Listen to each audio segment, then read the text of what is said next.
have anything else coming in from Twitter? Yeah, we've got a good question coming from Twitter. It says, is there a major tipping point in the oceans when they'll release large amounts of CO2? So I know that we have the 350 parts per million in terms of the atmosphere. Is there some kind of equivalent in the oceans we should be thinking about? Well, I guess there's two parts to that question. One, you mentioned 350, and 350 is actually the stabilization level we need to save the oceans as well. So it's a great number for people to remember and to tell their policymakers, to tell people here at Copenhagen. 350 is really the level that we need to get back to in order to make sure that the oceans don't become too acidic, and so that they don't become inhospitable to corals and other species that exist today. So 350, really, really important number. In terms of the oceans expelling carbon dioxide, the oceans are a huge sink for carbon dioxide, so they draw in carbon dioxide from the atmosphere. It is possible that the oceans could reach a point where they start adding carbon dioxide back to the atmosphere, but I don't think it's likely that it will happen at this stage. I think we'd have to get to much higher levels of carbon dioxide in the ocean.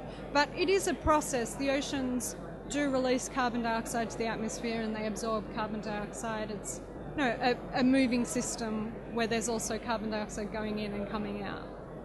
Is there a tipping point in terms of the ocean's impact on climate change? So you mentioned at the beginning that the oceans are absorbing carbon, and that's helping to keep our atmosphere fairly stable to the extent it has been. And if the oceans hadn't been absorbing carbon, probably we'd be experiencing the impacts of climate change much faster.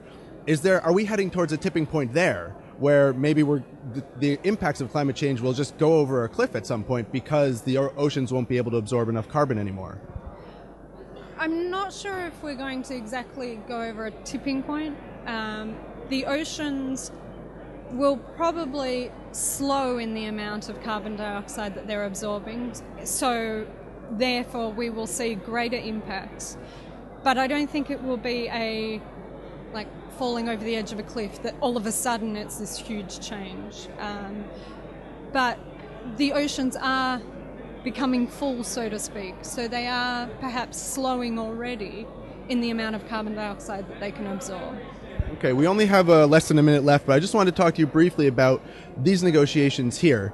Oceana is clearly here because they want to make sure that the oceans are thought about while these negotiations are going on and a treaty is being formed.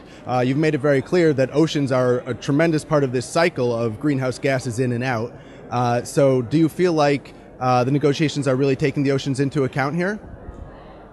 Unfortunately, I don't think the oceans are one of the main priorities here at the negotiations. I think that the oceans are often left out of discussions because we are terrestrial beings and we forget that the oceans are so important to our daily lives and our existence.